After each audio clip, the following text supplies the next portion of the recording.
에스겔 21장.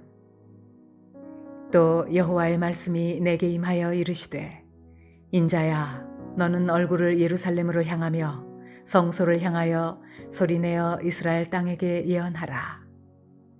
이스라엘 땅에게 이르기를, 여호와의 말씀에 내가 너를 대적하여 내 칼을 칼집에서 빼어 의인과 악인을 네게서 끊을지라. 내가 의인과 악인을 네게서 끊을 터이므로 내 칼을 칼집에서 빼어 모든 육체를 남에서 북까지 치리니, 모든 육체는 나 여호와가 내 칼을 칼집에서 빼는 줄을 알지라.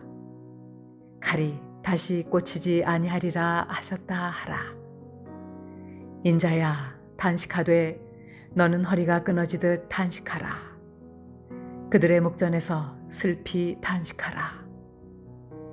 그들이 내게 묻기를, 내가 어찌하여 탄식하느냐 하거든 대답하기를, 재앙이 다가온다는 소문 때문이니 각 마음이 녹으며 모든 손이 약하여지며 각 영이 쇠하며 모든 무릎이 물과 같이 약해지리라. 보라, 재앙이 오나니 반드시 이루어지리라. 주 여호와의 말씀이니라 하라. 여호와의 말씀이 또 내게 임하여 이르시되, 인자야, 너는 예언하여 여호와의 말씀을 이같이 말하라. 칼이여, 칼이여, 날카롭고도 빛나도다. 그 칼이 날카로움은 죽임을 위함이요 빛남은 번개같이 되기 위함이니 우리가 즐거워하겠느냐. 내 아들의 규가 모든 나무를 업신여기는도다. 그 칼을 손에 잡아 쓸만하도록 빛나게 하되 죽이는 자의 손에 넘기기 위하여 날카롭고도 빛나게 하였도다 하셨다 하라. 인자야, 너는 부르짖어 슬피 울지어다. 이것이 내 백성에게 임하며 이스라엘 모든 고관에게 임함이로다. 그들과 내 백성이 함께 칼에 넘긴 바 되었으니 너는 내 넓적다리를 칠지어다. 이것이 시험이라.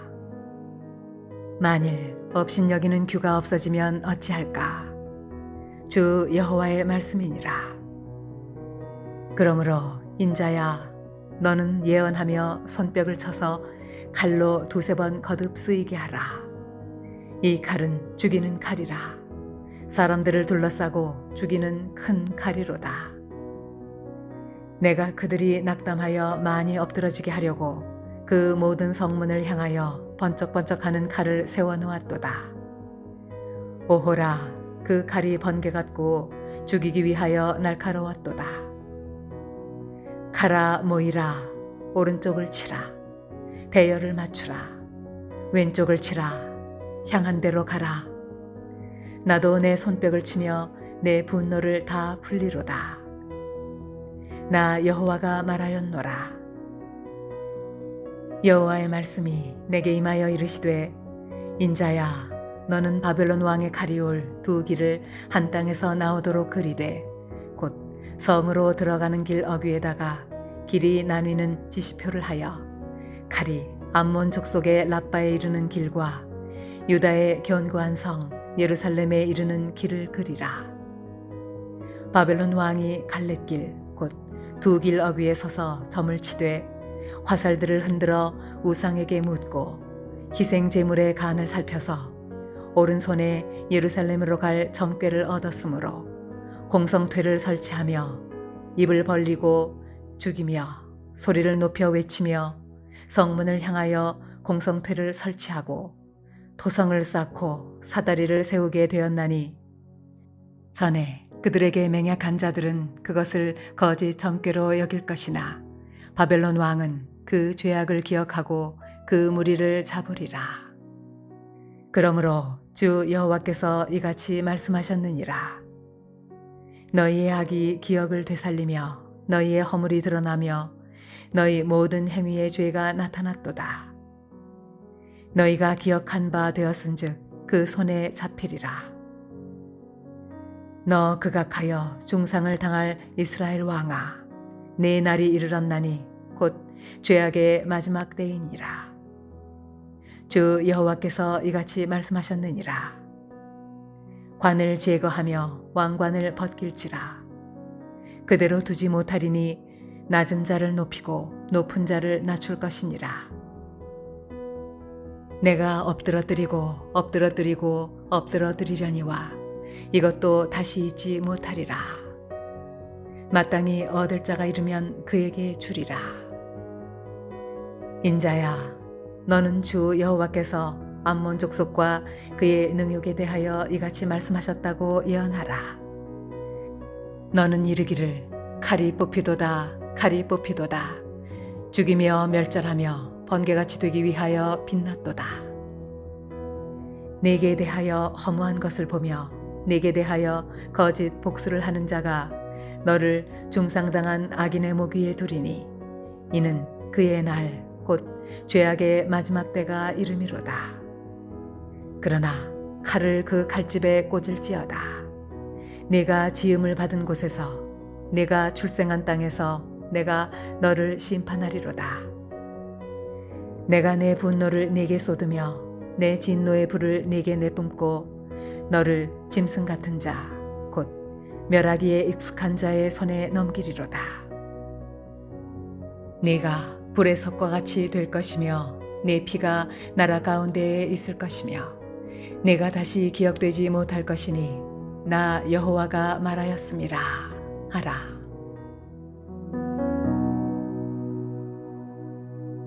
할렐루야. 사랑하는 레동교회 성도 여러분, 주 안에서 오늘도 동행하는 복된 삶이 되시기를 바랍니다. 에스겔 21장은 유다의 멸망과 시드기야 임금의 비참한 최후를 비유적인 표현으로 말씀하고 있습니다. 본문은 칼의 심판이 온다라고 예고하고 있는데요. 구약에서 하나님은 주로 세 종류의 방법으로 심판하시고 징계하셨습니다. 그것은 질병과 기근과 그리고 전쟁입니다. 오늘 칼이라는 것은 전쟁으로 심판하신다라는 말씀입니다.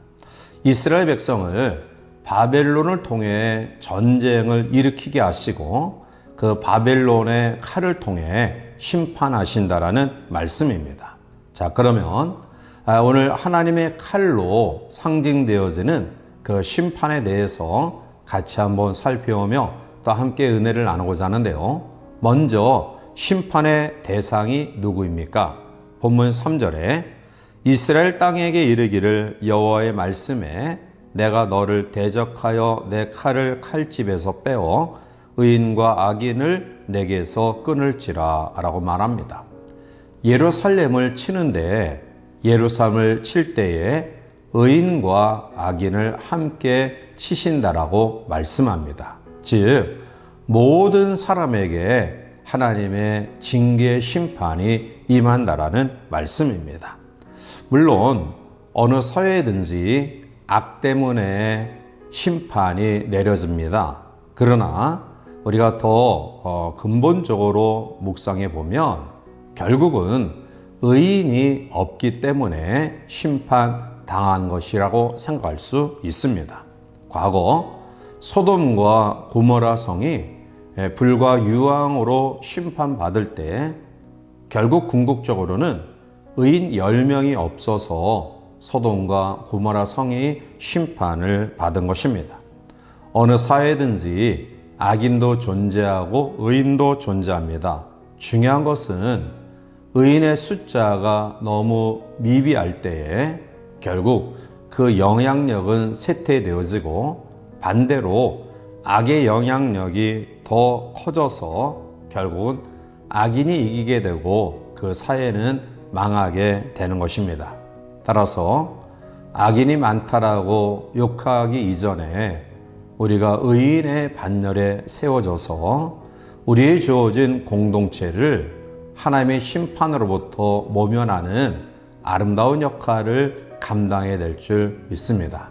두 번째로 심판의 확실성입니다. 오늘 본문 5절에 모든 육체는 나 여호와가 내 칼을 칼집에서 빼낸 줄을 알지라 칼이 다시 꽂히지 아니하리라 하셨다 하라 라고 말합니다. 즉 하나님의 칼이 빼어졌을 때는 반드시 사용하신다는 것입니다.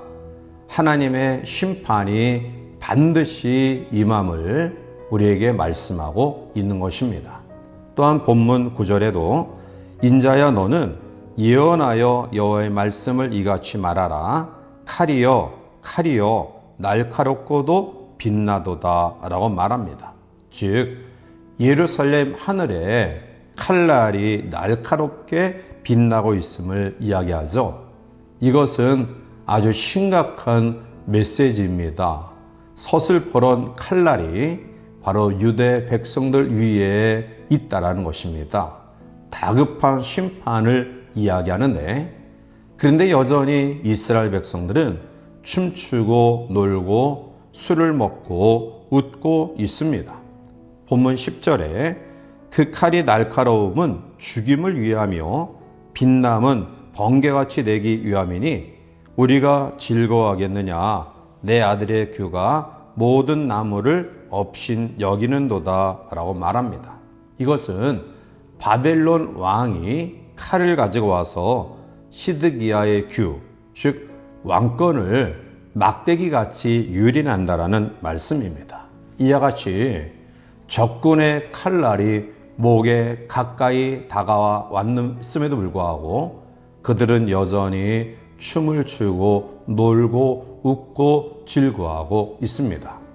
과거 소돔과 고모라 성의 멸망 때에 롯의 두 사이가 하나님의 말씀을 농담으로 여긴 것처럼 그들은 심판의 경고를 농담으로 여기고 여전히 세상 탐닉에만 신경 쓰고 있습니다. 스펄전 목사님은 이러한 유다 백성들을 가리켜서 지옥의 문턱에서 웃고 희롱하는 사람들이다 라고 지적했습니다. 에스겔 선지자는 하나님의 다급한 심판의 메시지에 대해서 유다 백성들을 향하여 다양하게 그 심판의 엄중함을 예고했습니다. 본문 6절에 인자야 탄식하되 너는 허리가 끊어지듯 탄식하라. 그들의 목전에서 슬피 탄식하라 라고 말합니다. 허리가 끊어지듯이 우는 것을 가리킵니다. 크게 울부짖어 기도합니다. 에스겔 선지자는 이스라엘 민족의 심판의 메시지를 받고 주의를 끄는 모든 방법을 동원해서 메시지를 증거했습니다. 그러나 그들은 하나님의 경고의 말씀을 외면했습니다. 사랑하는 성도 여러분, 오늘 우리가 살아가는 이 사회가 남유다 사회와 별반 다를 바 없습니다. 예수 없이는 영원한 지옥 형벌 멸망에 떨어진다라고 이야기해도 세상 사람들은 여전히 무관심한 채 세상의 탐닉에 쩌들어 웃고 마시며 놀고 즐거워하고 있습니다. 우리는 이러한 때에 어떻게 해야 될까요? 우리는 에스겔 선지자처럼 허리가 끊어지는 아픔과 고통을 느끼며 나라 민족을 위해 구원을 위해 기도해야 될 줄 믿습니다. 우리나라 대한민국에 하나님의 축복하심 속에 평안이 임할 수 있도록 기도해야 될 것입니다. 그리고 악인이 많다라고 비난하고 욕하기 이전에 우리가 의인의 반열에 서서 빛과 소금의 직분을 감당한다 한다면 한 줄기 빛이 모든 어두움을 물리치듯, 그리고 소량의 소금이 그 모든 그러한 음식을 변화시키듯 우리를 통해 약한 세상이 변화되어지는 놀라운 역사를 경험하게 될 줄 믿습니다. 따라서 나라 민족을 가슴에 품고 통회하며 애곡해하며 또 우리의 주어진 삶에 먼저 우리 자신들이 빛과 소금의 직분을 잘 감당해서 하나님께서 우리를 향하신 그러한 심판 가운데서도 긍휼의 놀라운 역사를 경험하는 복된 성도를 되시기를 주님의 이름으로 간절히 축원해 드립니다. 함께 기도하시겠습니다. 사랑과 은혜가 충만하신 하나님, 에스겔 선지자를 통해서 하나님의 심판이 시시각각으로 그들에게 다가왔지만 여전히 심판의 메시지를 외면했던 남유다의 백성들처럼 오늘 우리가 살아가는 이 시대 속에 사는 모든 사람들이 남유다 백성들처럼 하나님의 말씀을 여전히 무관심한 채 예면하고 있지는 아니한지 일할 때 우리가 의인의 반열에 세워져서 빛과 소배의 주권을 감당하며 나라 민족을 위해 애끓는 심정으로 하나님께 기도하여 의인의 간구에 역사하는 힘이 많다라고 말씀하고 있듯이 우리의 눈물의 기도에 하나님의 응답의 역사를 경험하여 이 땅과 이 민족이 평안 가운데 또 하나님의 은혜 가운데 거할 수 있도록 축복하여 주시옵소서. 예수님의 이름으로 감사하며 간절히 기도하옵나이다. 아멘.